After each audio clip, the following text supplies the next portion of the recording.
Alhamdulillahi Rabbil Alamin. Alhamdulillahilladzi ahyana ba'dama amatana wa ilaihin nusyur. Asyhadu an la ilaha illallah wahdahu la syarikalah wa asyhadu anna Muhammadan abduhu wa rasuluhu la nabiyya ba'dah.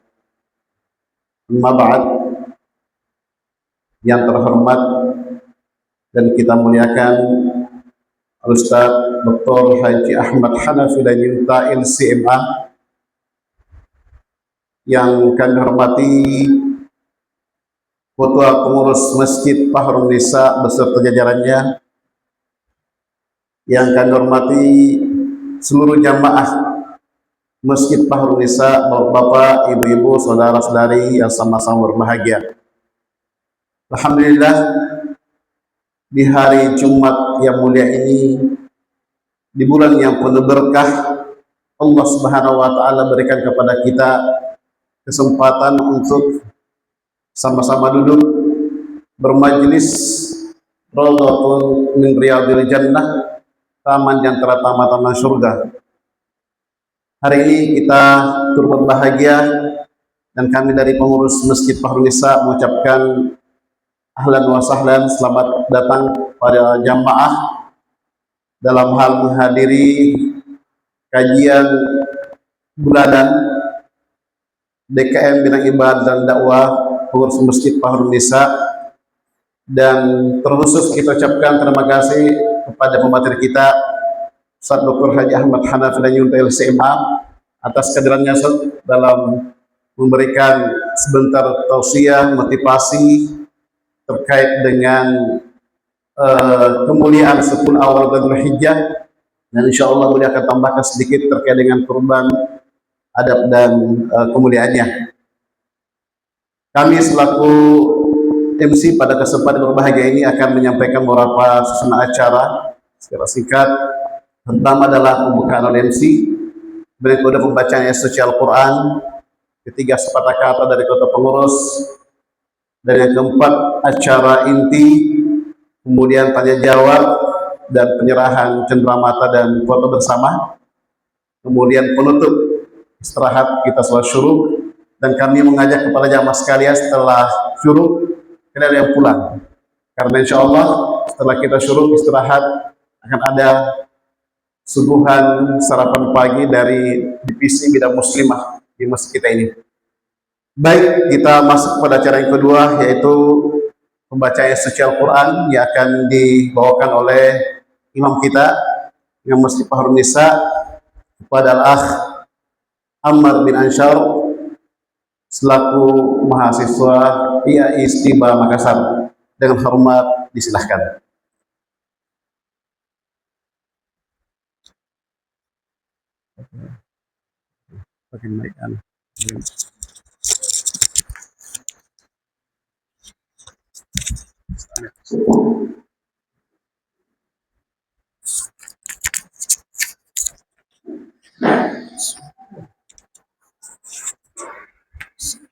Assalamualaikum warahmatullahi wabarakatuh.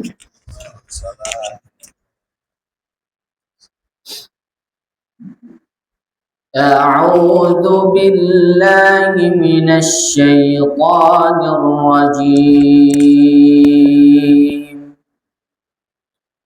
Inna 'iddatasy syuhuri 'indallahi 12 syahran fi kitabillah yawma khalaqas samawati wal arda minha arba'atun hurum. Dzalika ad-dinul qayyim fala tadhlimu fihinna anfusakum wa qatilul musyrikina kaffatan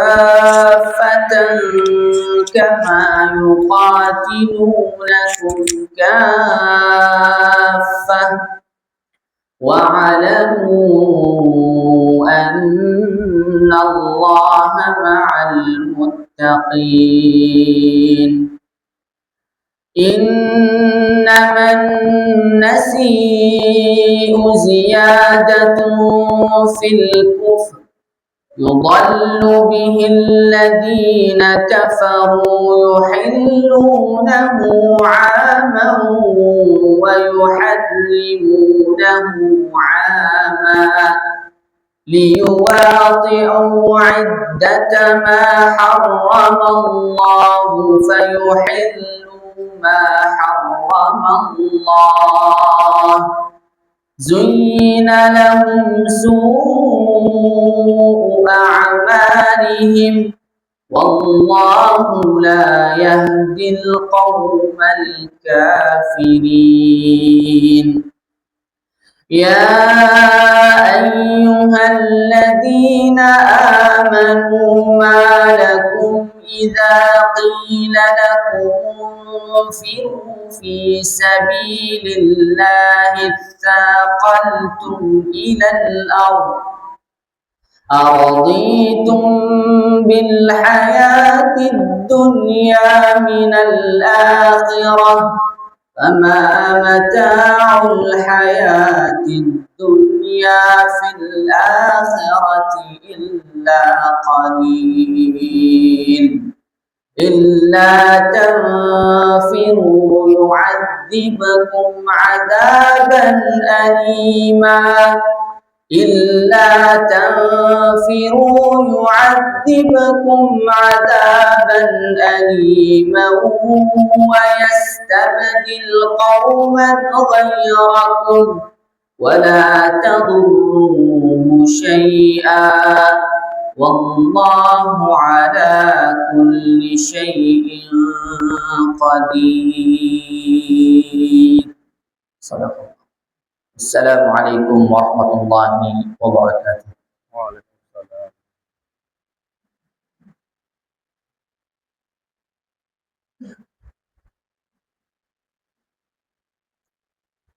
Yes. Itu akhiran kepada al-akh ala qiraatihi al-bid'ah. Terima kasih banyak kepada Allah Ammar atas bacaan yang Masya Allah yang sangat menunjukkan di subuh hari ini dan penghujung kita ini. Dan kita berdoa semoga Allah menurunkan kepada kita rahmatnya. Amin ya rabbal alamin. Kita melangkah kepada agenda selanjutnya yaitu sepatah kata dari Ketua Pengurus Masjid Baharun Nisa kepada Ustaz Dr. Roni Mahmudin SSLC MA PDI. Dengan hormat kami persilakan.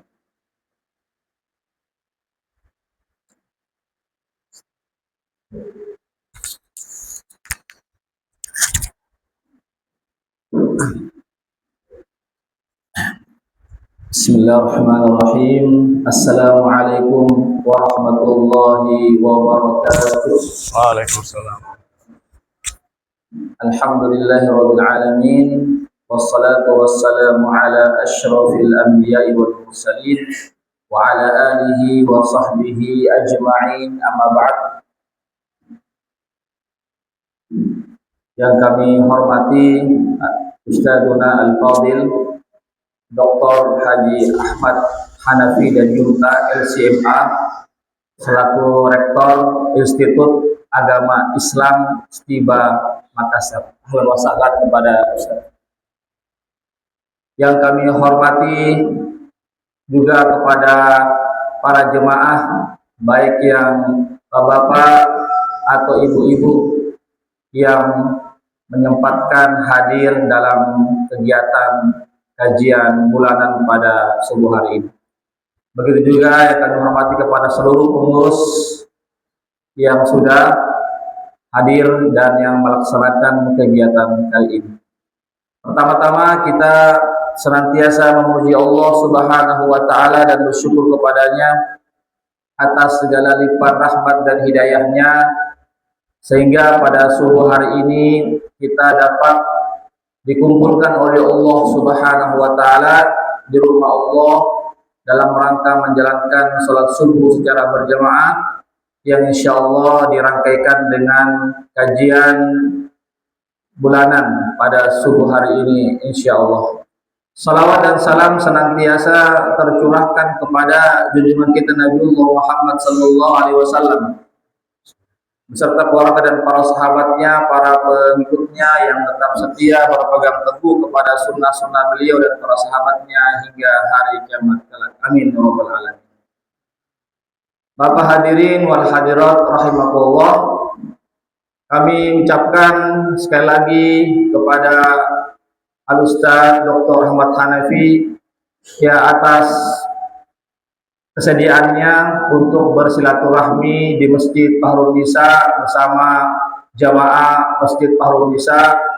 Semoga ya apa yang beliau akan sampaikan nanti insya Allah ya memberikan manfaat yang sebesar-besarnya kepada kita semuanya.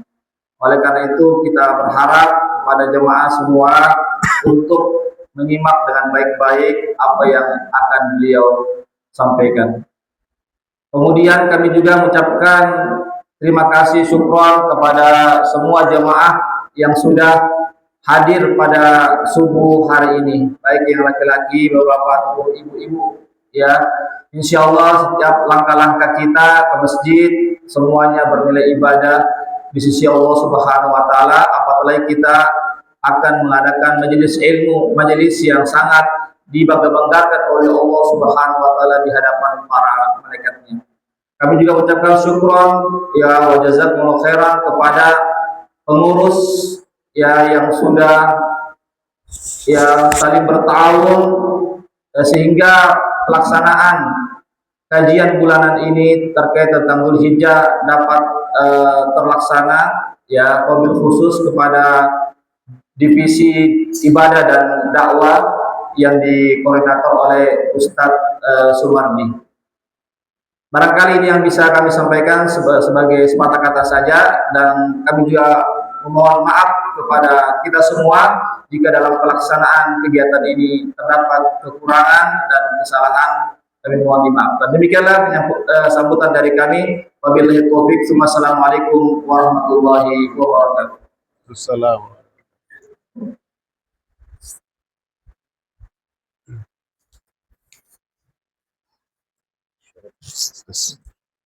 السادسة وعشرون.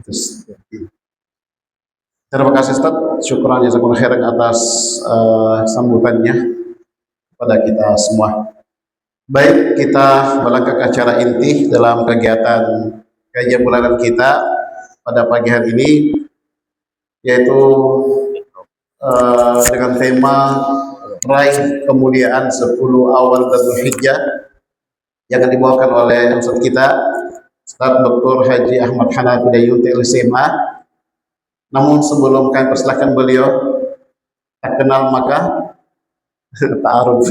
Kita perkenalkan dulu beliau. Walaupun saya sudah kenal beliau karena beliau guru saya. Jadi tapi kenapa kami perkenalkan kepada jamaah sekalian. Beliau nama lengkap adalah Ustaz Dr. Ahmad Hanafi Dayuti LSMA. Kemudian tempat tanggal lahir Ujung Pandang 5 Oktober 1975. Masih muda Masya Allah. Kemudian tempat tinggal beliau sekarang di Bukit Barugah 1 dekat Masjid Jabal Rahmah. Kebetulan beliau juga adalah pengurus, bahkan ketua di Masjid Jabal Rahmah saya. Oh, pengurus. Kemudian pendidikan beliau S1 Universitas Islam Madinah Al-Munawwarah, S2 Al-Madinah International University of Malaysia, S3 Kilso University Riyadh. Jadi semuanya luar negeri sampai S3 dan insya Allah profesor pasti dekat insya Allah. Kemudian pengalaman hidup beliau pernah mengajar pondok pesantren Darun Najah Jakarta. Kemudian beliau pengarah bidang dakwah jamaah umrah dan haji Markas Inayah Saudi Arabia. Beliau dai pada kantor dakwah dan bimbingan Islam Riyadh Saudi Arabia. Beliau penasihat atau konsultan beberapa lembaga keuangan dan bisnis syariah. Dan beliau adalah Wakil Ketua Dewan Syariah Wahda Islamiyah, kemudian beliau sekarang menjabat sebagai Rektor Institut Agama Islam Stiba Makassar. Tentu saja kita begitu rindu mendengarkan tausiah nasihat beliau dalam acara kita pada pagi hari ini. Maka dengan hormat kami persilakan kepada Ustaz kita, falyatafadhal masykura ma'jura. Waktu Ustaz kurang lebih 20 menit saja jawab insyaallah sampai suruh. Terima kasih kepada Ustaz. Insyaallah.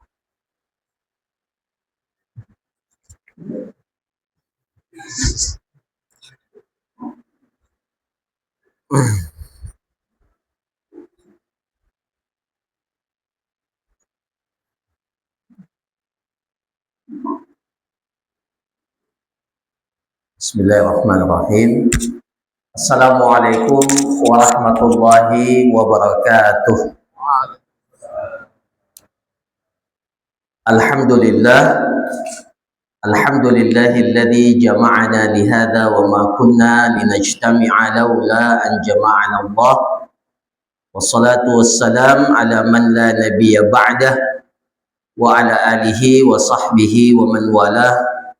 Wa ba'd, asbahna ala fitratil Islam wa ala kalimatil ikhlas wa ala dini nabiyyina Muhammadin sallallahu alaihi wasallam wa ala millati abina Ibrahim hanifan muslima wa ma kana minal musyrikin. Radina billahi rabba wa bil islami dina wa bi Muhammadin sallallahu alaihi wasallam nabiyya.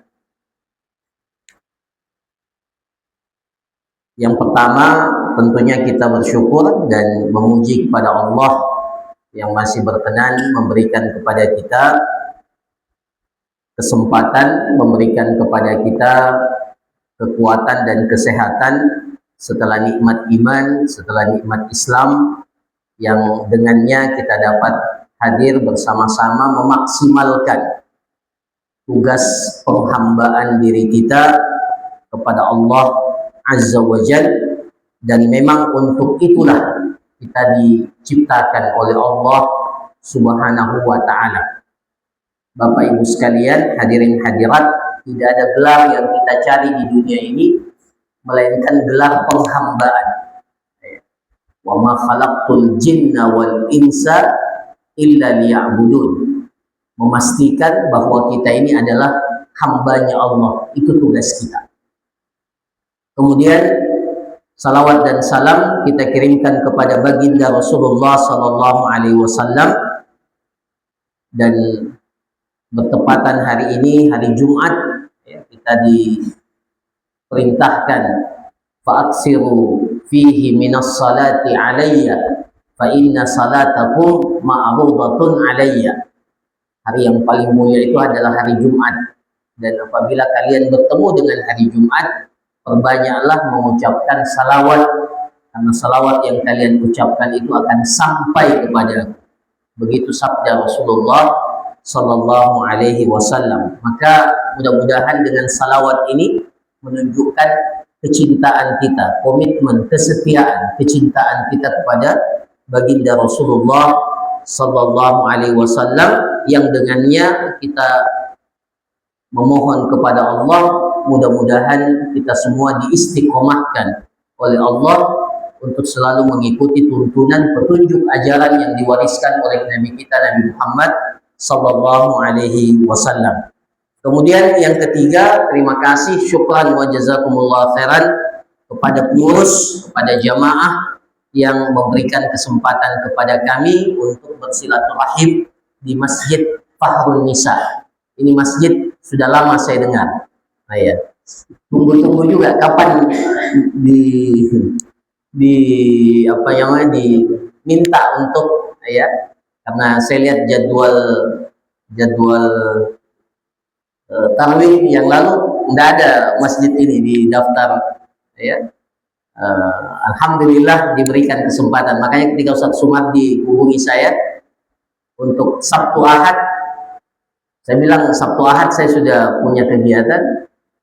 Oh, kalau begitu, ya, akhirnya saya yang paksa sebenarnya. Kalau ini, ya hari ini aja Ustaz. Kalau itu maksudnya saya mau sekali silaturahim di sini. Nah, itu maksudnya.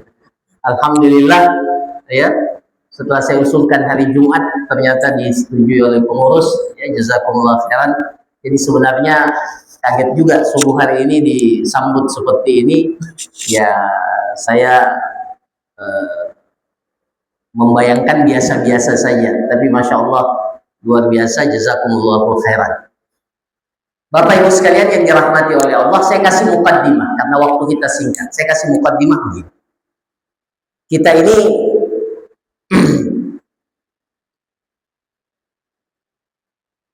oleh Allah Subhanahu wa taala diberikan dua ketetapan, ya, dua ketetapan. Atau sebutlah dia itu sunnatullah, ya, ketetapan Allah. Ketetapan yang pertama mengatakan seperti ini. Kita ini umatnya Nabi Muhammad sallallahu alaihi wasallam itu ditakdirkan oleh Allah punya usia yang singkat. Singkat usia kita. Ya. A'maru ummati bainas sittina ila sab'in wa qalilun man yatajawazu dzalik. Rata-rata usia umatku itu antara 60 sampai dengan 70 tahun. Rata-rata 60 sampai 70 tahun. Ada yang lebih, tapi jumlahnya tidak banyak. Itu ketetapan Allah Subhanahu wa taala yang tidak bisa tidak bisa kita hindari, bahwa a'mar ummati, umur rata-rata umatku kata Rasulullah itu antara 60 sampai dengan 70 tahun. Jadi kalau punya angan-angan di dunia, ya, angan-angan di dunia, angan-angan tak itu jangan muluk-muluk. Angan-angan kita, cita-cita kita, targetkan katakanlah di usia 60, 70 harusnya sudah tercapai semua. Karena memang sudah seperti itu sunnatullah. Ada yang lebih dari 70 tahun tapi jumlahnya tidak banyak. Rata-rata 60-70 tahun. Bahkan tidak menutup kemungkinan usia kita mungkin tidak sampai 60 tahun. Tapi rata-ratanya 60 sampai 70 tahun. Itu ketetapan Allah Subhanahu wa taala yang pertama. Ya, ini kalau kita mau bandingkan Bapak Ibu sekalian dengan umat-umat terdahulu, ya usia kita ini sangat singkat, ya. Nabi Nuh saja berapa usianya? Walaqad ba'atsna Nuhan ila qaumihi falabisa fihim alfasanatin illa khamsina ama. Nabi Nuh tinggal bersama dengan kaumnya itu alfasanah, 1000 dikurang 50 tahun. Di 1000 kurang 50 tahun. Jadi kita ini 60-70 tahun itu sangat singkat. Itu ketetapan Allah Subhanahu wa taala yang pertama. Ketetapan Allah Subhanahu wa taala yang kedua bagi kita, bahwa ada yang dinamakan dengan sunnatut tadawul. Apa itu sunnatut tadawul? Ada sunnatullah yang Allah tetapkan pada diri kita, bahwa kita ini tidak akan hidup di dunia ini dalam satu kondisi yang stabil. Itu sunnatullah yang kedua. Ya, jadi kita ini ditakdirkan oleh Allah akan hidup dalam berbagai kondisi yang tidak sama. Wa tilkal ayyamu nudawiluha bainan nas, dan itulah hari-hari yang kami pergilirkan di antara manusia. Jadi ada namanya sunnatul tadawul, sunnah pergiliran. Iyamsaskum qarhun faqad massal qawma qarhun mislu wa tilkal ayyamu nudawiluha bainan nas. Ini terkait dengan kemenangan dan kekalahan. Jadi pada perang Uhud itu Rasulullah Shallallahu Alaihi Wasallam itu mengalami cedera. Ya, maka Allah ingatkan para sahabat juga banyak yang syahid di perang Uhud. Ya, maka Allah ingatkan, iyamsaskum qarhun, kalau pada hari ini kalian mengalami cedera, kalian terluka, faqad massal qauma qarhun mislu. Ingat, dulu juga mereka terluka. Ya, dulu juga mereka pada perang Badar itu juga terluka, mereka kalah. Wa tilkal ayyamu nudawiluha bainan nas, itulah hari-hari yang kami pergilirkan di antara manusia. Ini sunnatullah yang kedua. bahwa kita ini tidak akan pernah hidup dalam satu kondisi yang stabil. Bapak Ibu sekalian, tidak selamanya kita sehat. 60-70 tahun yang Allah takdirkan dalam kehidupan kita, kita jalani tidak dalam satu kondisi, tidak selamanya kita sehat. Ada masanya kita diberikan ujian berupa penyakit. Ya. Tidak selamanya kita kuat. Tidak selamanya kita kuat. Tidak selamanya kita mampu. Tidak selamanya. Makanya Masya Allah, ya, kita ini ditakdirkan oleh Allah Subhanahu wa Ta'ala harus mengalami yang dinamakan dengan sunnatut tadawul, sunnah pergiliran. Maka para jamaah sekalian, kesimpulannya dari dua ketetapan ini, kesempatan yang Allah berikan kepada kita itu sangat berharga. Ya. Apa yang kita cari? Apa yang kita cari? Yang kita cari itu adalah barakah, keberkahan. Nah, para jamaah sekalian, keberkahan kita ini salah satu di antaranya adalah keberkahan waktu. Ya. Allah telah memberikan kepada kita umat Nabi Muhammad sallallahu alaihi wasallam apa yang disebut dengan syarafaz zaman, kemuliaan waktu. Ya, semua waktu baik, tidak ada waktu yang tidak baik. Tapi ada waktu-waktu spesial, ada waktu-waktu mulia yang Allah Subhanahu wa Ta'ala berikan kepada kita, yang apabila kita memanfaatkan waktu-waktu yang mulia itu, maka terbuka peluang kepada kita untuk melipat gandakan, melejitkan, ya, menjadikan catatan kebaikan kita itu bertambah secara maksimal. Ya. Dan di saat yang sama, ya, dosa-dosa kita diampuni oleh Allah Subhanahu wa Ta'ala. Bapak Ibu sekalian yang dirahmati oleh Allah, di antara waktu yang spesial itu adalah 10 hari pertama di bulan Zulhijjah. Bulan Zulhijjahnya saja ini luar biasa. Ya. Bulan Zulhijjah ini setidak-tidaknya dua keistimewaannya. Yang pertama, dia masuk dalam kategori Ashhurul Hurum, bulan-bulan yang memiliki kehormatan dan kemuliaan, bulan-bulan haram.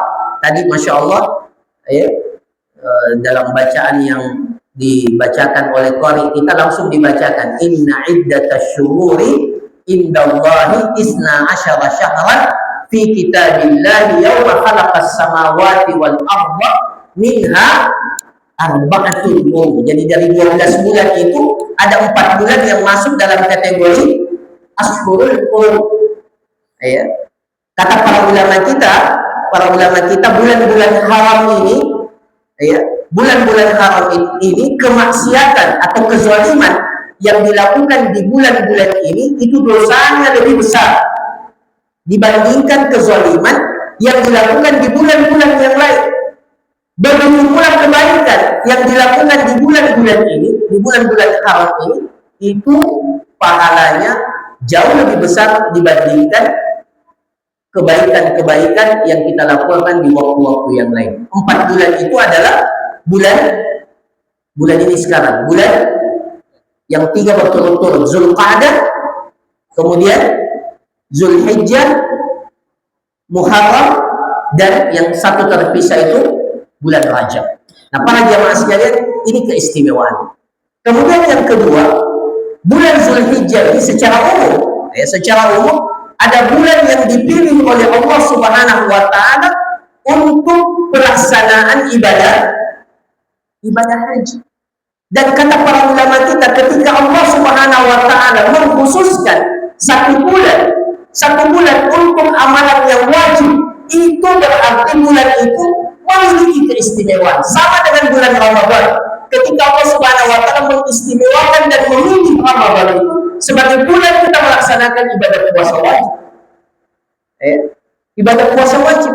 Maka bulan Ramadan memiliki keistimewaan. Sama juga dengan bulan Zulhijjah, bulan yang Allah tetapkan untuk melaksanakan ibadah haji. Maka menjadi istimewa bulan Zulhijjah ini secara umum. Makanya namanya saja Zulhijjah, bulan haji.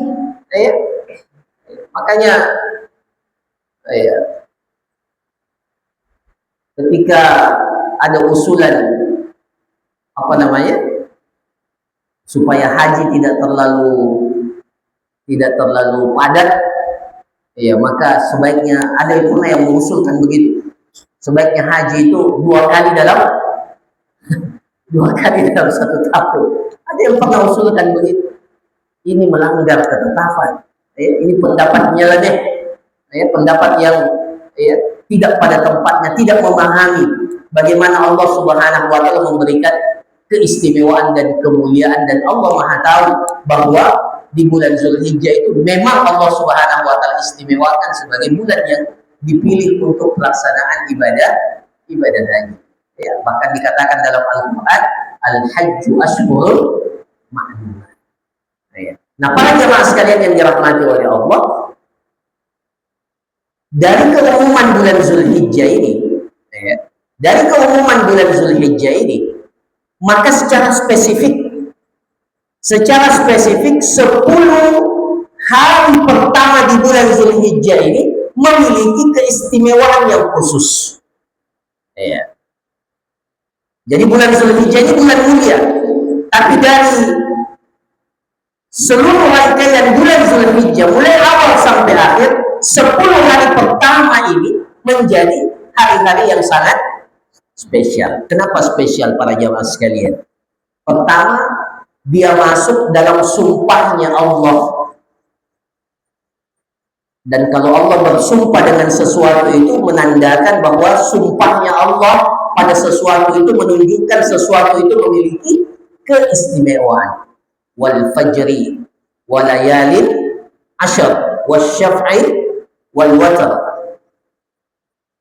wal laili idza yasar hal fi dzalika qasamun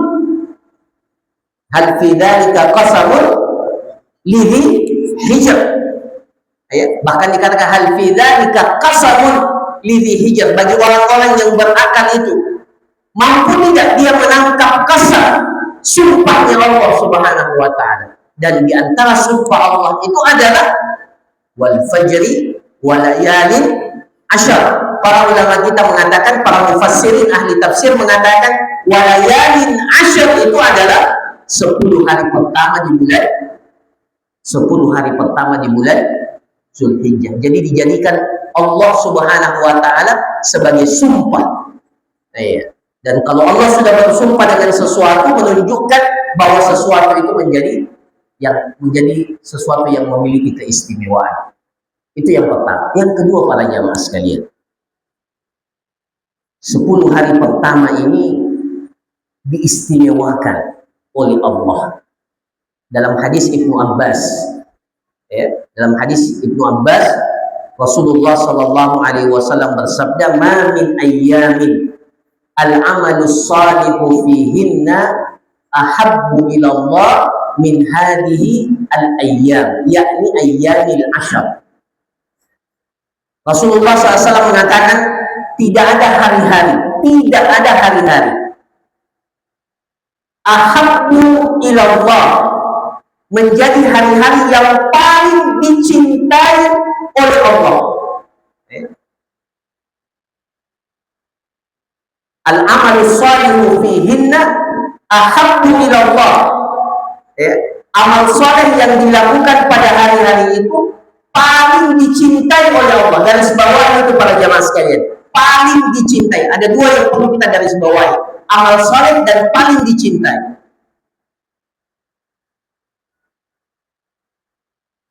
Dalam riwayat yang lain dikatakan, ya, dalam riwayat Tirmizi dikatakan a'zam. Jadi kalau dalam riwayat ini dikatakan ahabbu, paling dicintai. Kemudian dalam riwayat yang lain dikatakan a'zam, yang paling agung. Dalam riwayat yang lain dikatakan afdal, yang paling utama. Dalam riwayat yang lain dikatakan azka, yang paling suci. Tidak ada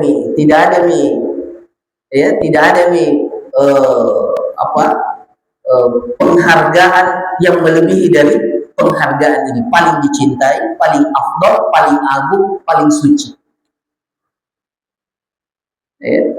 Jadi tidak ada hari-hari 360 hari atau 300 berapa kalau dalam bulan Hijriah yang kita lewati dalam setahun. Kita bayangkan dari 360 itu, inilah 10 hari yang paling istimewa dalam perjalanan kehidupan kita dalam satu tahun. Lebih istimewa dari hari Jumat seperti hari ini, lebih istimewa dari semua hari-hari. Bahkan sebagian para ulama ketika mendiskusikan mana yang lebih afdal, 10 hari terakhir Ramadan dan 10 hari pertama bulan Zulhijjah, sebagian mengatakan yang lebih afdal itu adalah 10 hari pertama di bulan Zulhijjah. Sebagian mengatakan seperti itu, meskipun pendapat yang dipilih oleh sebagian para ulama, kalau siangnya maka yang afdal itu di 10 hari pertama bulan Zulhijjah. Kalau malamnya maka yang paling afdal itu 10 hari terakhir bulan Ramadan, karena ada malam Lailatul Qadar. Tapi untuk hari-hari secara umum maka yang lebih afdal itu adalah 10 hari pertama di bulan Zulhijjah. Sampai para ulama kita memperselisihkan mana yang jadi para jamaah sekalian yang dirahmati oleh Allah, paling dicintai, paling mulia, paling agung, paling mensucikan.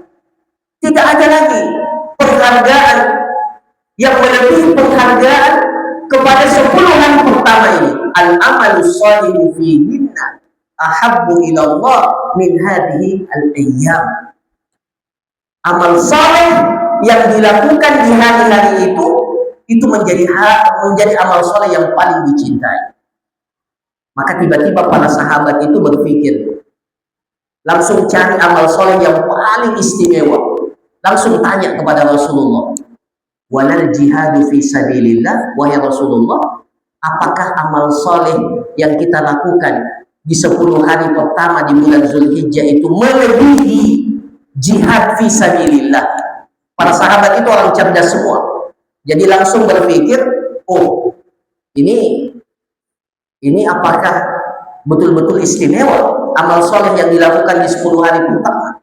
Langsung berpikir bahwa amalan yang paling afdal itu kan jihad, zirwatu sanamil Islam, puncak kemuliaan seorang muslim itu ketika berjihad fisabilillah.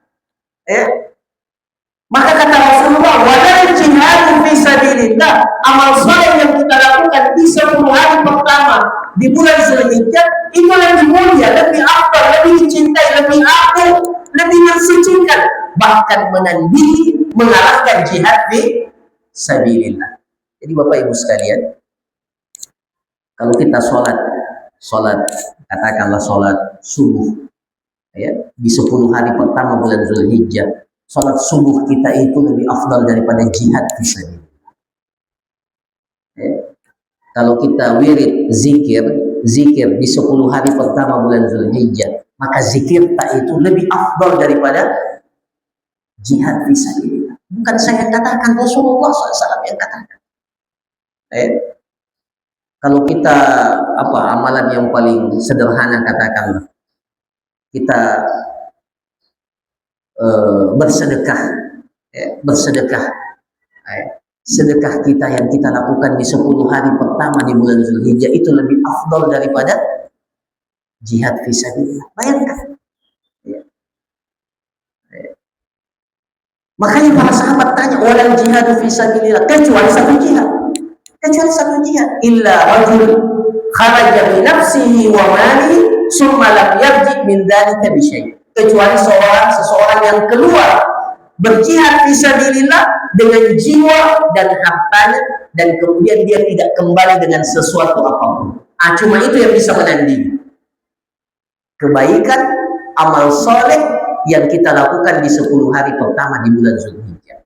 Maka para jamaah sekalian yang dirahmati oleh Allah, tugas kita ini memastikan kita dapat memaksimalkan saleh. Itu kan kata kuncinya. Al-amalu shalihu fihinna ahabbu ilallah. Paling dicintai oleh Allah. Paling dicintai oleh Allah pada hari-hari yang mulia ini. Jadi pastikan amal saleh. Nah, konsep amal soleh itu ada dua. Nah, ini penting ini. Konsep amal soleh itu ada dua. Pertama, para jamaah sekalian, pertama, bahwa amal soleh itu yang paling afdol itu adalah sesuatu yang Allah wajibkan kepada kita. Jadi sehebat-hebatnya amalan sunnah, sehebat-hebatnya amalan sunnah, maka tidak akan pernah menandingi kewajiban. Wa ma taqarraba ilayya 'abdi ahabbu ilayya mimma aftaradtuhu alaihi. Tidaklah seorang hamba bertakarrub, beribadah kepadaku yang paling aku cintai, kata Allah ini dalam hadis qudsi, melainkan dengan sesuatu yang aku fardukan, aku wajibkan kepadanya. Maka amal saleh yang perlu untuk kita maksimalkan, perlu maksimalkan dalam 10 hari pertama di bulan Zulhijjah, di tataran, di angka yang pertama itu kewajiban kita. Jadi sholat kita, amal soleh yang diwajibkan kepada kita, sholat ini Bapak Ibu sekalian yang dirahmati oleh Allah, menjadi amal soleh yang paling dicintai oleh Allah Subhanahu wa Ta'ala dalam sepanjang perjalanan 1 tahun dalam kehidupan kita.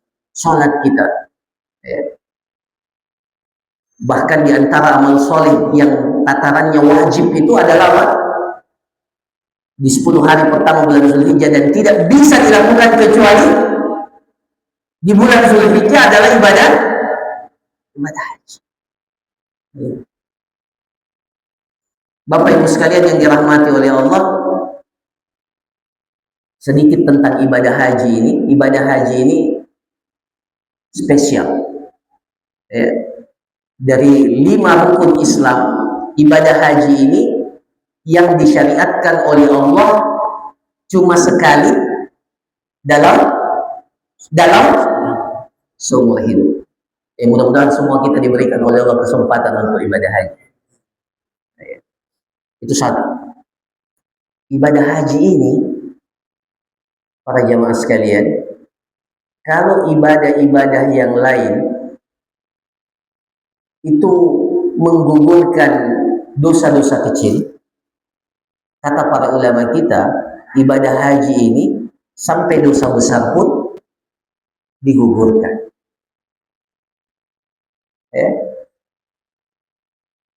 Kalau ibadah-ibadah yang lain, hasanat, kebaikan yang lain yang kita lakukan, itu digugurkan dosanya dosa-dosa kecil. Tapi kalau ibadah haji, yang penting hajinya apa? Hajinya haji mabrur. Makanya Rasulullah SAW ditanya, amalan apakah yang paling afdal? Salah satu diantaranya adalah hajjun mabrur, haji yang mabrur. Haji mabrur. Kenapa? Karena haji yang mabrur itu akan menghapuskan dosa seorang hamba seperti seorang bayi yang baru dilahirkan oleh ibunya. Man hajja walam yarfus walam yafsuq raja'aka yawmi waladathu ummuhu. Makanya Masya Allah, kalau ada yang pergi haji tahun ini atau diberikan kesempatan haji, ingat hadis ini baik-baik. Man hajja falam yarfus walam yafsuq raja'aka yawmi waladathu ummuhu. Siapa yang pergi berhaji dan ketika dia berhaji lam yarfus, dia tidak melakukan rafas. Apa itu rafas? Tidak melakukan atau tidak mengatakan perbuatan atau perbuatan dan perkataan yang menjurus kepada syahwat, perkataan yang kotor. Walam yafsuq, ketika dia berhaji dia tidak melakukan kefasikan, maka ganjarannya raja'aka yaumi waladathu ummuhu, dia seperti kembali dilahirkan oleh ibunya. Itu bayi ada dosanya enggak, Bapak Ibu sekalian? Ada dosanya enggak itu bayi? Mau dosa kecil, dosa besar, tidak ada dosanya. Seperti itu orang yang pergi berhaji. Maka para jamaah sekalian, ini yang pertama. Konsep amal soleh, perhatikan yang wajib. Ya. Karena sebagian kita ini lebih perhatian yang sunnah daripada yang wajib. Yang wajib ini yang paling utama yang harus kita maksimalkan.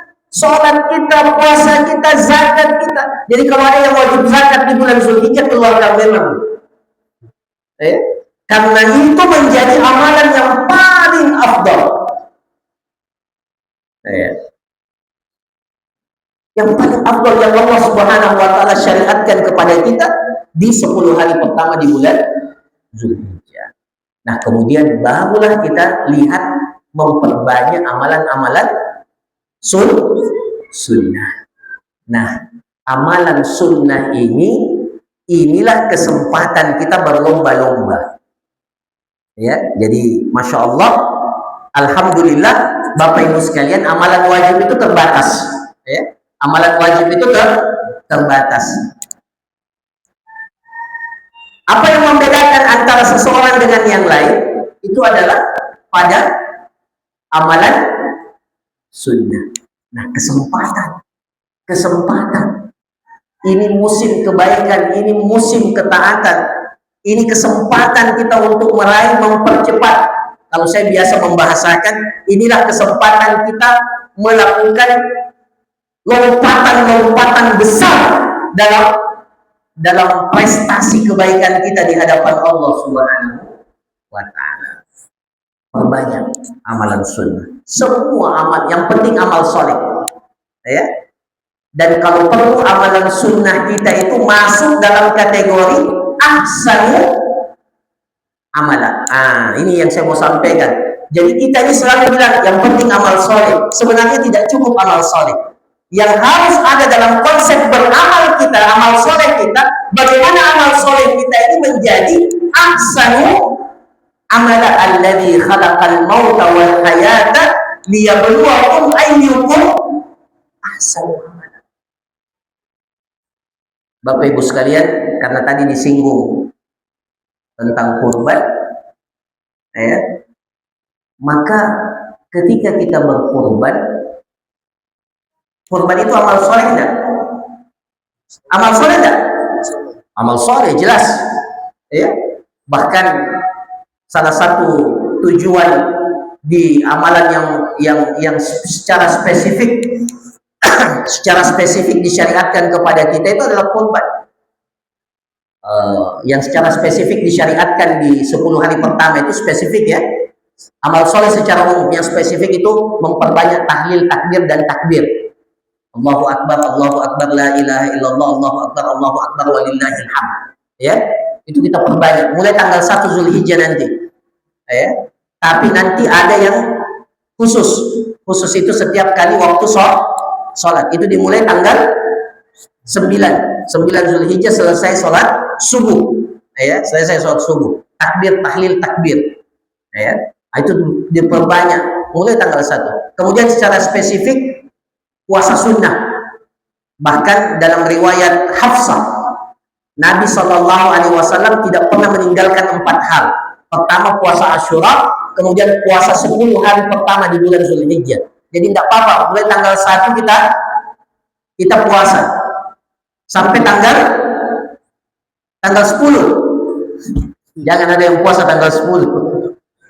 Maksudnya 10 itu 9, tapi dikatakan 10 karena 10 hari pertama. Tapi tidak boleh kita puasa di tanggal 10, haram. Haram puasa tanggal 10 Zulhijjah karena Idul Adha. Ya. Nah, kemudian Rasulullah SAW itu tidak pernah meninggalkan 3 hari setiap bulan, dan yang terakhir apa itu ada 4 dalam hadis. Ya. Itu tidak pernah ditinggalkan Rasulullah. Jadi puasa, terutama puasa sunnah di hari Arafah, tanggal 9 Zulhijjah. Bahkan ketika ditanya tentang puasa Arafah, Rasulullah SAW mengatakan, yukaffirus sanatal madiyah wal lahiqah. Diampuni dosa-dosa kita setahun yang lalu dan 1 tahun yang akan datang. 1 hari itu puasa, 1 hari puasa, 2 tahun, 2 tahun dosa-dosa kita diampuni oleh Allah. Itu tidak dimiliki kecuali di 10 hari pertama di bulan Zulhijjah. Nah, yang spesifik juga itu adalah kurban. Bapak Ibu sekalian yang dirahmati oleh Allah. Nah, saya ingin menghubungkan kurban ini dengan ahsanu amala. Jadi bukan sekedar amal soleh. Amal soleh kita sepakat bahwa harus kita memaksimalkan amal soleh. Tapi konsep lain dalam beramal itu adalah memperbaiki amalan kita. Ahsanu amala. Saya kasih contoh sederhana. Baca Quran itu amal soleh enggak? Amal soleh enggak? Tapi jangan cuma sekedar yang penting baca. Iya, amal soleh, insya Allah amal soleh. Tidak ada yang menafikan amal soleh baca Quran itu. Tapi kenapa kita tidak berusaha agar baca Quran kita ini ahsan, lebih bagus lagi, ahsan amalan. Kenapa tidak disertai dengan usaha kita untuk menghafalkan? Kenapa tidak disertai lagi dengan usaha kita pahami apa yang dibaca oleh yang minimal targetnya bacaan imam itu setiap kita sholat nyambung dengan makanya masukin istimewa sudah bisa bahasa Arab atau ikut Ustaz Roni nanti ngajar bahasa Arab. Masih jalan itu Ustaz ya, pelatihan sholat 5 waktu itu bacaan sholat berkualitas, ahsanu amalan. Jadi jangan pernah puas dengan amal soleh yang paling inilah susahnya kita. Kalau amal soleh kita selalu cari yang penting sah. Iya, tidak ada masalah. Tapi harusnya target kita ahsanu amalan, termasuk dalam kurban.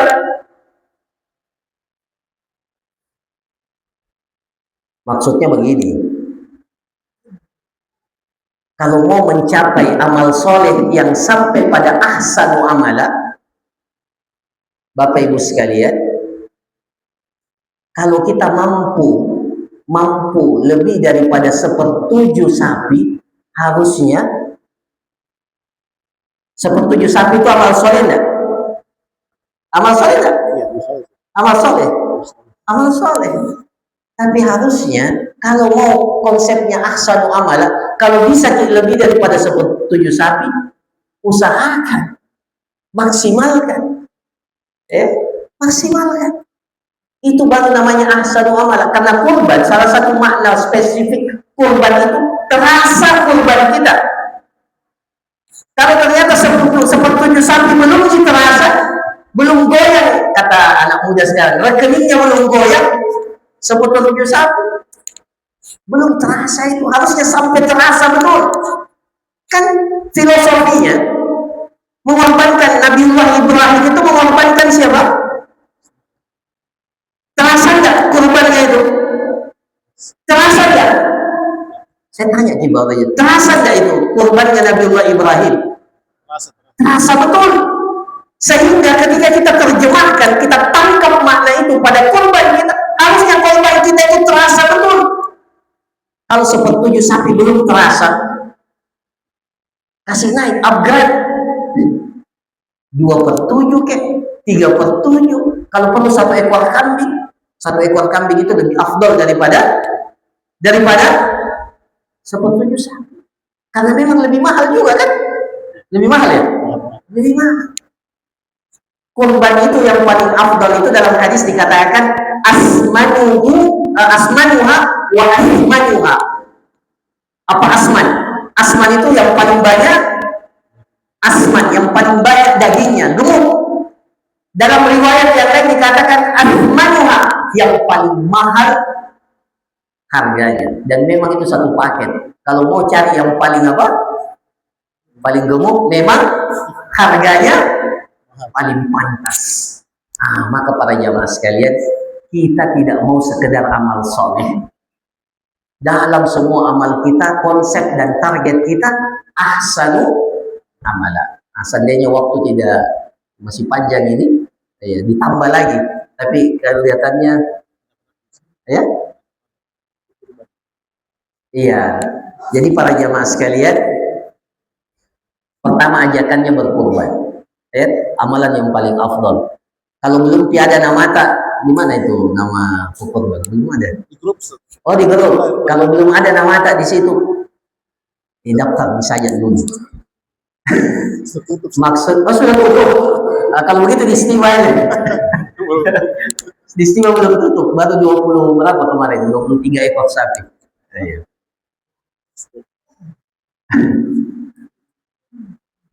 Iya, insya Allah, Allah mampukan, Allah mampukan. Biasanya kita itu kalau kita tidak rencanakan tidak mampu. Tapi kalau kita sudah kasih masuk nama tak, insya Allah. Kata orang ada-ada gitu. Ada-ada gitu. Ternyata memang kalau kita usahakan, insya Allah Allah mudahkan. Allah mudahkan. Cuma kadang kita niatnya saja malu-malu, masih takut-takut niat untuk melakukan kebaikan. Padahal, ya bertekad dulu. Nah ini para jamaah sekalian. Kemudian, ya tentunya kalau bicara kurban yang paling afdol itu, kalau mulai dari atas ya, 1 ekor sapi, kemudian 1 ekor unta, kemudian 1 ekor sapi, kemudian 1 ekor kambing, baru 1/7 unta, kemudian 1/7 sapi. Nah terkait dengan kurban ini, nanti bagi yang berkurban disunnahkan dia sendiri yang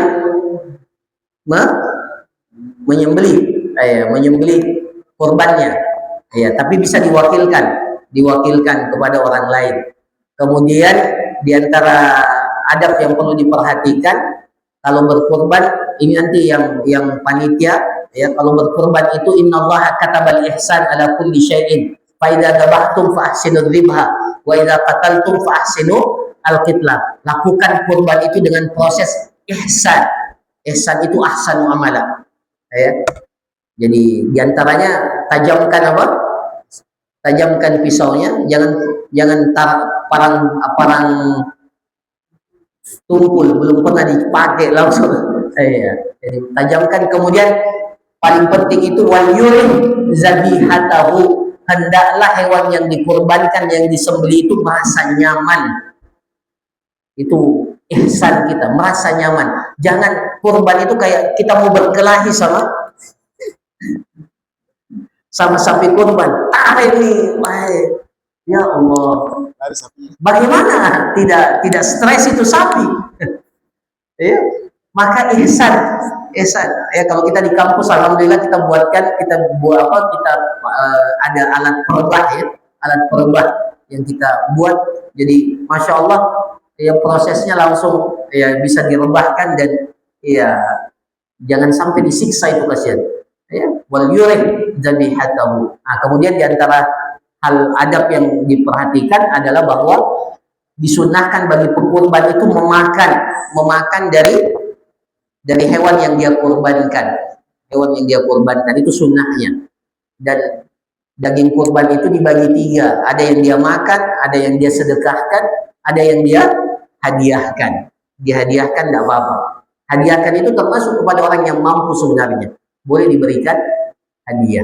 Nah kemudian diantara adab yang paling penting bagi yang berkorban, kalau sudah masuk tanggal 1 Zulhijjah nanti, maka tidak boleh lagi tidak boleh lagi mencukur rambut, tidak boleh lagi potong kuku. Nah, ya itu diantara adab yang perlu kita perhatikan. Ini bagi yang berkorban saja. Bagi yang berkorban itu tidak diperkenankan lagi untuk mencukur, tidak memotong kuku. Nah ada yang bertanya apa hikmahnya Ustaz? Ada yang bertanya apa hikmahnya? Yang pertama, bagi kita kalau sudah diperintahkan, dilarang, maka tugas kita sami'na wa ta'na. Itu yang paling pertama. Ujian kita menjadi hamba Allah, banyak hal-hal yang terkadang tidak masuk dalam logika kita. Bahkan amalan haji, kata para ulama kita, amalan haji itu banyak yang tidak masuk logika, tidak masuk akal. Ya, kenapa harus tawaf 7 kali? Apa itu 7 kali? Ya, kenapa harus pergi ke Mina? Kenapa Muzdalifah? Kenapa harus Arafah? Itu kan banyak yang tidak. Kenapa harus? Meskipun tentunya pasti semua ada hikmahnya. Kenapa harus melontar Jumrah. Melontar jumrah itu batunya batu kecil. Batu kecil. Kenapa harus seperti itu? Kenapa harus wukuf di Arafah? Itu banyak yang ya tidak. Tapi tugas kita yang pertama adalah lakukan perintah itu, tinggalkan larangan itu. Tujuan penghambaan ubudiyah kita kepada Allah Subhanahu wa taala. Nah, kalau ditanya apa hikmahnya? Dilarang potong rambut, dilarang kita mencukur rambut, memotong kuku. Salah satu hikmahnya kata para ulama kita mencontohi sebagian apa yang dilakukan oleh jamaah haji. Kita ini yang tidak diberikan kesempatan haji, ada tolong sedikit yang bisa kita lakukan seperti yang dilakukan oleh orang yang haji. Orang yang haji itu berihram, ada hal-hal yang dibatasi bagi mereka. Nah, kita ini cuma jangan potong rambut, jangan potong kuku, sederhana. Maka kita contohin. Itu diantara hikmah yang disebutkan oleh para ulama. Saya kira demikian. Tentunya masih ada hal-hal yang penting yang lainnya, tapi konsep amal soleh inilah yang paling penting untuk kita tanamkan di 10 hari pertama di bulan Zulhijjah ini. Jadi semua yang masuk dalam kategori amal soleh, semuanya paling afdal, semuanya paling dicintai, semuanya paling agung, dan semuanya paling mensucikan seorang hamba di 10 hari pertama di bulan Zulhijjah. Mudah-mudahan Allah Subhanahu wa taala memberikan kepada kita keberkahan waktu, dan Allah Subhanahu wa taala memberikan kepada kita kemampuan untuk memaksimalkan 10 hari pertama di bulan Zulhijjah ini dengan amalan-amalan terbaik kita. Barakallahu fikum, jazakumullah khairan, wa sallallahu ala nabiyina Muhammad wa ala alihi wa sahbihi ajma'in. Assalamualaikum warahmatullahi wabarakatuh. Waalaikumsalam warahmatullahi wabarakatuh. Syukur Ustaz ya, barakallahu fikum atas materi yang luar biasa ya. Rasanya masih menambah karena waktu yang mungkin tidak mencukupi untuk kita bisa lanjutkan materinya, tapi sesuai dengan runtutan tadi acara bahwa ada sesi tanya jawab. Kami persilakan kepada untuk kesimpulannya. Saya kira Bapak sudah menyimpulkan semua tadi ya, sangat jelas sampai disampaikan oleh Ustaz kita tadi. Kami persilakan kepada Bapak Ibu yang mungkin ada pertanyaan yang mau disampaikan kepada Ustadz, silakan. Panitia bisa bantu angkat atau siapkan mic ya, mic untuk bisa tanya. Baik, saya silakan Bapak-bapak, ada yang mau bertanya atau Bapak Ibu dalam materi tadi. Pak Haji Rifai, silakan. Ya, ada mic ya, silakan. Kalau ibu-ibu boleh dari belakang, kamu mencatat agak, jika ada catatan boleh dikirim ke panitia. Bisa berdiri Pak Jita, supaya lihat ke Pak Ustadz. Setengah diri, silakan. Silakan. Assalamualaikum warahmatullahi wabarakatuh. Waalaikumsalam warahmatullahi wabarakatuh.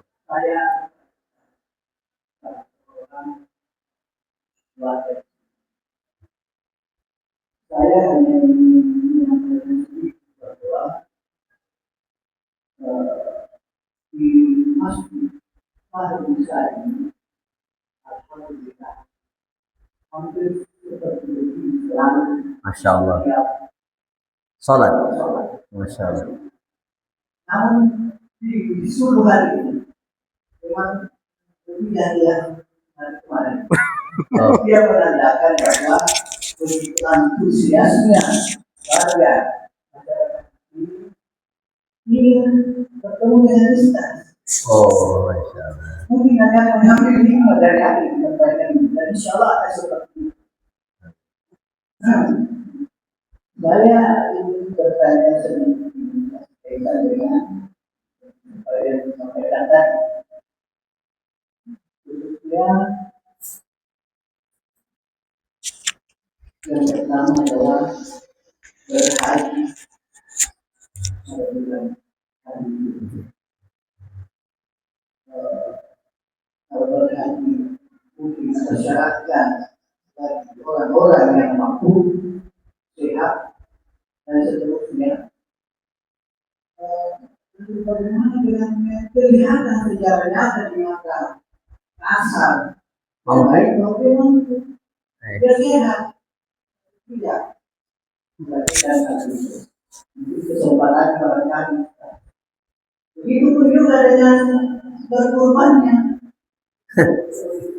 Hanya saja nanti yang membedakan kaitan dengan kurbannya lagi. Dan sampai hanya ada lain. Mau dibilang supaya mau dipuji atau apa kan yang lain. Lain alasan setelah tempat berkurban tidak. Sekarang yang bisa kita lihat bahwa saya memang bukan mereka harus punya mobil. Tapi mereka tidak berkorban. Karena alasan lain. Nah, bagaimana dengan kemudian yang lain lagi berkait dengan kurban.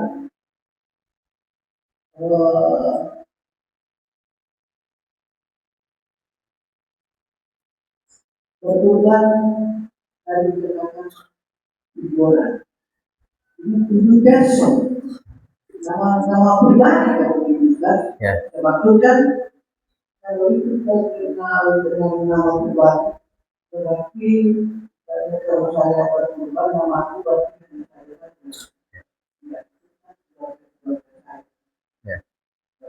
tidak saya harus misalnya kalau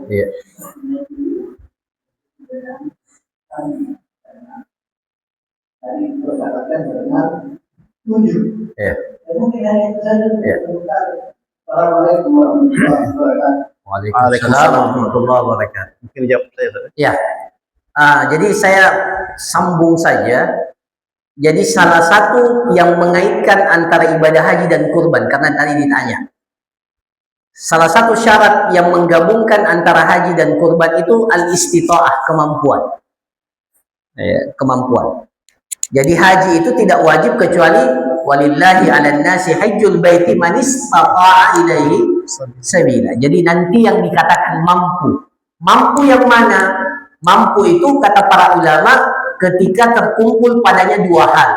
Apa itu? Az-zadu war rahilah. Az-zad itu dia punya bekal, ar-rahilah ada kendaraannya yang bisa menyampaikan dia ke Mekah. Jadi kalau dia sudah punya bekal, bekal yang mana maksudnya? Bekal untuk dirinya ketika berhaji dan bekal untuk keluarga yang dia tinggalkan, itu maksudnya. Baru dikatakan seseorang itu mampu. Tapi terkadang kita selalu berpikir bahwa mampu itu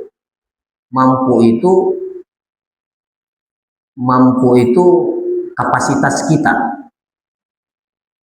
Itu egonya manusia. Tapi ternyata mampu itu Allah yang mampukan. Ya.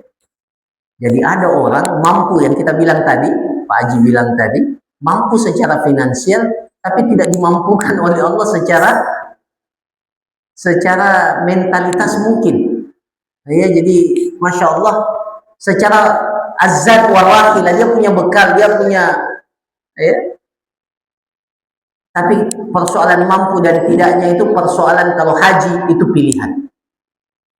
Jangankan kita ini orang Indonesia, ada orang di Mekah Pak, itu belum pernah umrah, belum pernah haji.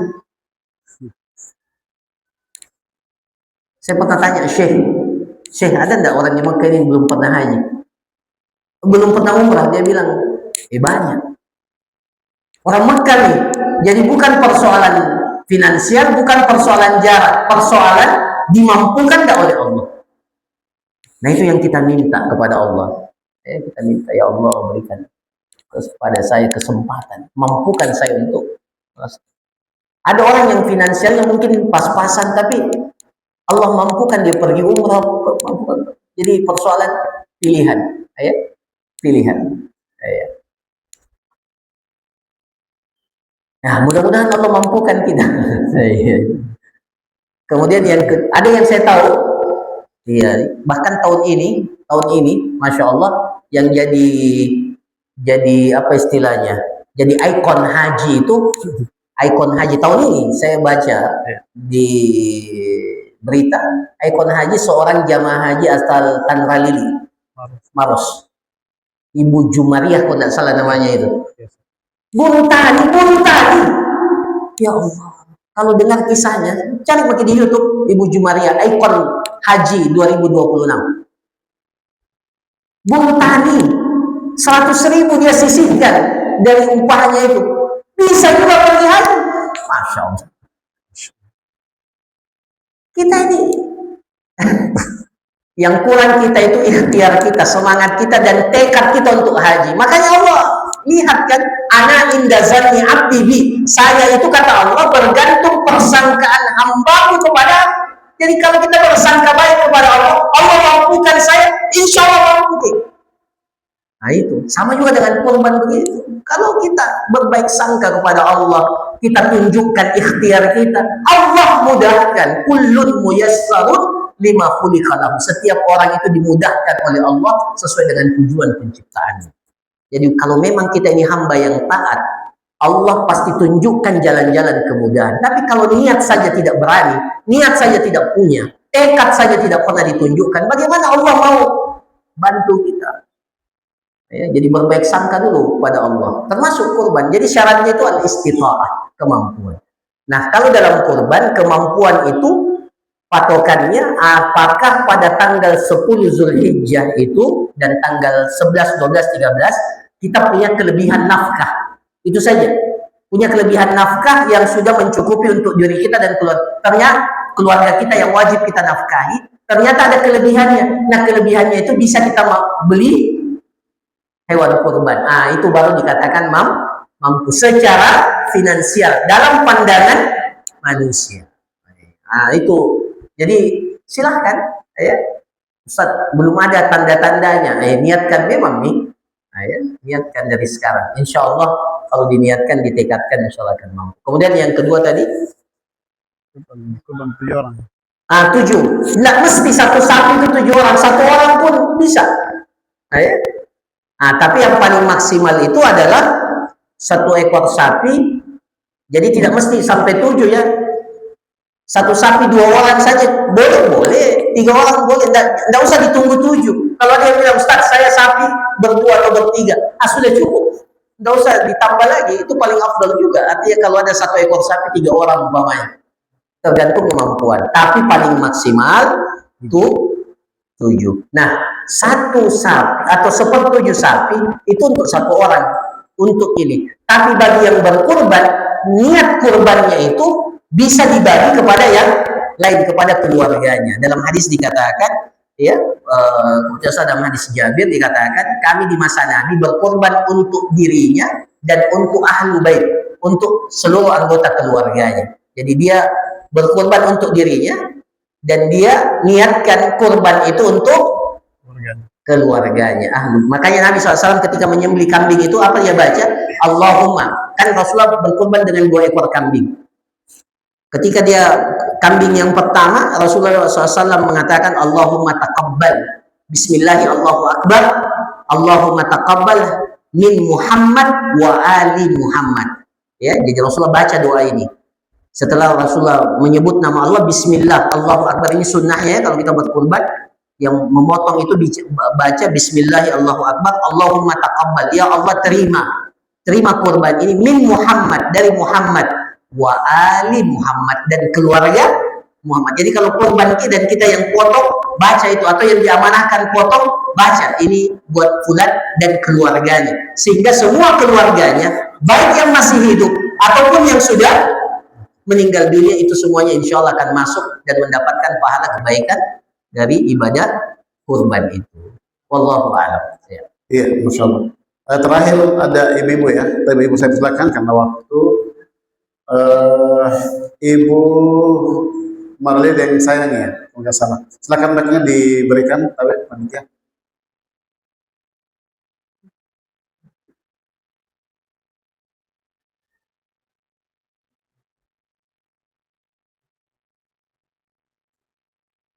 Bismillahirrahmanirrahim. Assalamualaikum warahmatullahi wabarakatuh.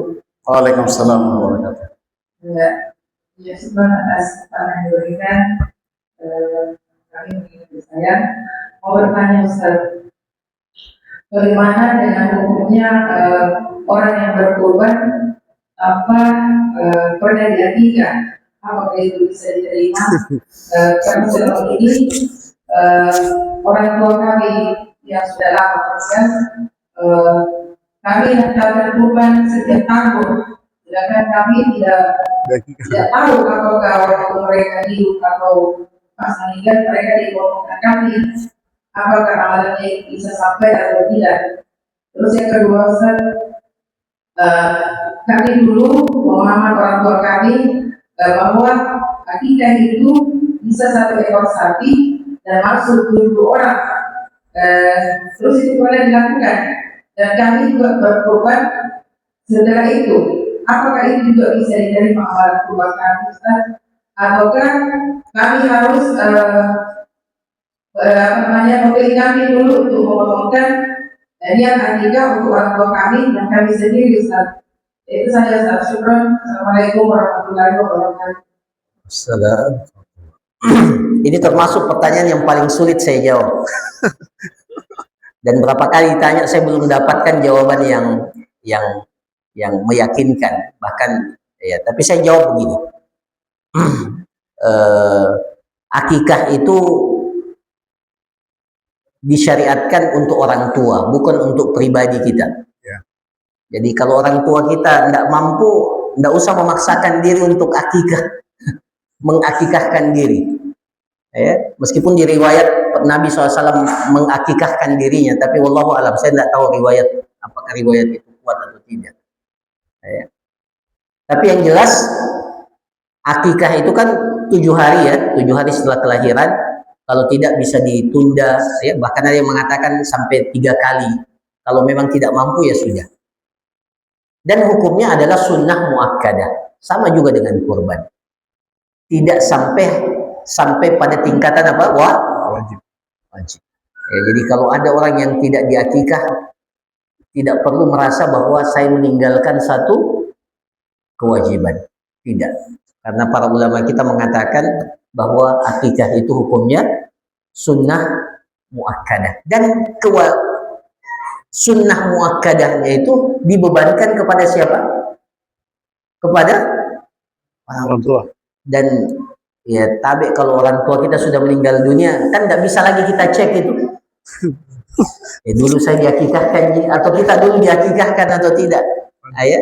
Jadi sesuatu yang bukan bagian daripada hal yang perlu untuk kita tahu dan perlu untuk kita cari. Kalau sudah lewat, ya. Nah kira-kira seperti itu. Nah kemudian yang kedua, boleh tidak digabungkan akikah dengan kurban? Nah ini sebagian para ulama mengatakan boleh. Jadi 2 in 1. 2 in 1. Meskipun karena apa? Karena maksud dan tujuannya sama. Dagingnya dinikmati. Akikah itu tujuan. Jadi ada ibadah-ibadah yang bisa digabungkan dan ada yang tidak bisa. Ya, ada yang tidak bisa.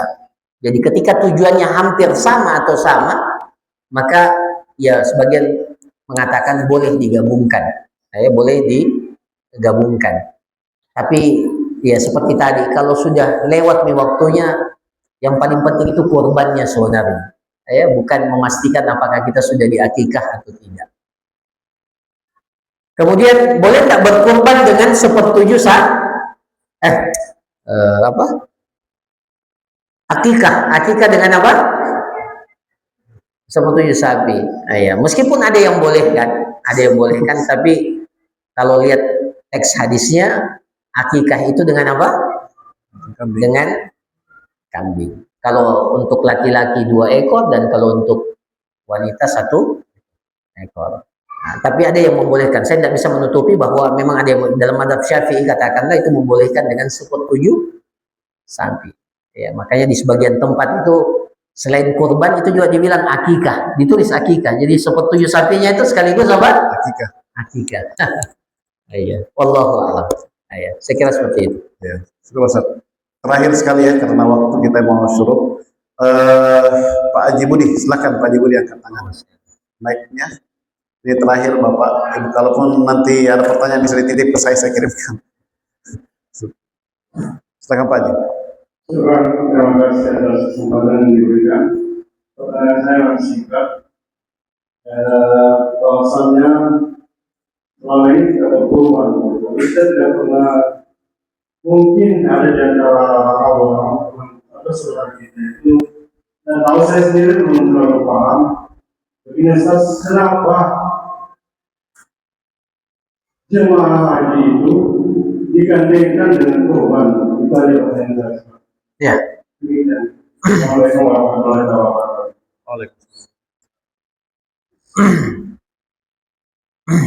Dalam haji itu ada haji atau secara umum semua yang ke Mekah, secara umum ke Mekah memang disunnahkan untuk berkurban di Mekah. Mau kita pergi haji, pergi umrah, ada namanya hadyu. Itu kebiasaan jahiliyah yang kemudian ditetapkan dalam Islam. Ditetapkan dalam Islam dan itu dilakukan oleh Nabi Sallallahu Alaihi Wasallam setelah beliau diangkat menjadi Nabi dan Rasul. Bahkan dalam umrah Rasulullah ya, yang pertama umrah yang dikenal dengan umrah Hudaybiyah yang tidak jadi umrah ya, kemudian diganti di tahun ke-7. Dan kan Rasul pernah pergi umrah di tahun ke-6 ya, tapi tidak jadi, dihalangi masuk ke Mekah, itu tahun ke-6 Hijriah. Jadi Rasul sudah ihram tapi terhalang, tidak bisa masuk. Nah, dalam umrah Hudaybiyah itu Rasulullah bawa unta, bawa apa? Padahal umrah. Jadi memang ada namanya hadyu. Hadyu itu adalah sembelihan yang kita sembelih di Mekah. Hadiyam balighal Ka'bah, yang sampai ke Mekah, kemudian kita bagikan dagingnya di Mekah. Itu secara umum, ya. Jadi boleh kita, ya bahkan kalau kita di Indonesia ini mau kirim, boleh juga. Itu salah satu sunnah secara umum. Nah, untuk ibadah haji, memang ada haji yang mempersyaratkan dalam hajinya itu, atau bagian daripada rangkaian hajinya itu, diwajibkan untuk menyembelih. Seperti haji tamattu. Ya. Faman tamatta'a, bagaimana dalam surah Al-Baqarah? Famastaisara minal hadi. Jadi kalau orang ambil haji tamattu, memang harus menyembelih. Dan sembelihannya itu harus ini yang kita tanyakan itu. Nah, iya, memang harus di Mekah. Tidak boleh di Indonesia. Memang harus disembelih di Mekah. Di Mekah. Jadi memang satu paket kalau dia haji tamattu. Cuma haji tamattu itu para jamaah sekalian, yang dia korbankan itu bagian daripada rangkaian ibadahnya. Dan memang seperti itu. Karena ada yang meyakini bahwa tamattu itu hajinya kurang karena harus dam istilahnya. Padahal sebenarnya bukan. Tamattu itu karena dia bisa menggabungkan dua ibadah dalam satu perjalanan, dia bisa ibadah umrah, ibadah haji, maka damnya itu dam syukur. Kesyukuran kepada Allah karena bisa menggabungkan dua ibadah dalam satu perjalanan. Maka bagi yang mengambil haji tamattu, dia boleh memakan damnya itu, kurbannya itu. Beda kalau pelanggaran. Kalau pelanggaran sama sekali tidak boleh dia makan, karena dianggap pelanggaran. Itu memang murni harus dibagikan kepada fakir miskin di Mekah. Ya. Tapi kalau yang tamattu itu sama persis dengan kurban. Ya. Jadi kalau ditanyakan ada enggak rangkaian ibadah haji yang terkait dengan kurban, memang ada. Haji secara umum semua jamaah haji, bahkan Rasulullah SAW ketika haji, dan hajinya Rasulullah itu haji qiran. Jadi kalau ambil haji qiran, haji tamattu itu ada hajinya, ada yang disembelih. Bahkan dalam haji wada, hajinya Rasulullah cuma satu kali kan pergi ibadah haji. Berapa unta yang beliau sembelih? Berapa para jemaah sekalian? 100 ekor unta yang beliau bawa, bukan satu, bukan dua, 100 ekor unta beliau bawa. 63 diantaranya disembelih oleh Rasulullah sendiri. Oh, Masya Allah. Jadi memang ada hubungannya antara kurban dan ibadah haji. Tapi kalau yang berhaji niat kurban, kalau dia niat kurban bukan tamattunya ya, boleh di Indonesia kalau untuk kurbannya, ya boleh. Tapi yang paling afdal tentunya dilakukan di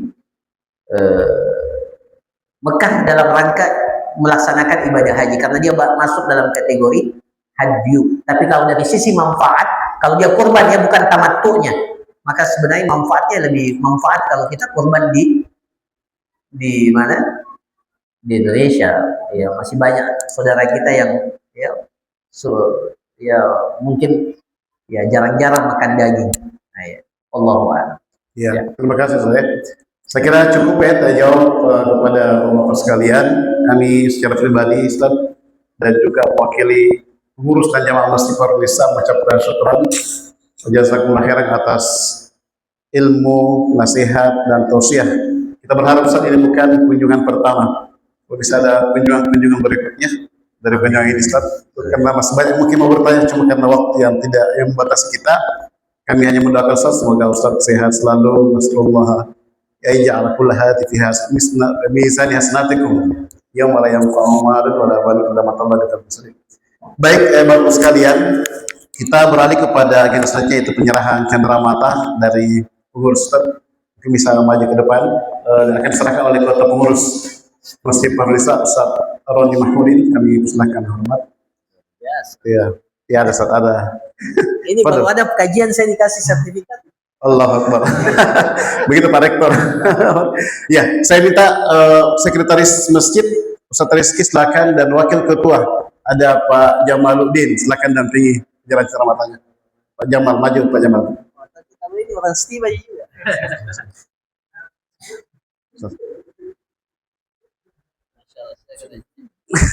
Ya. Sudah.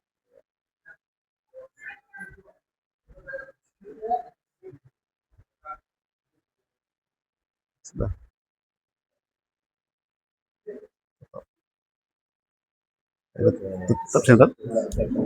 Kami minta jamaah karena ada permohonan dari muslimah tetap katanya foto bersama seluruh jamaah di sini karena silakan Ustaz tetap di sini Ustaz.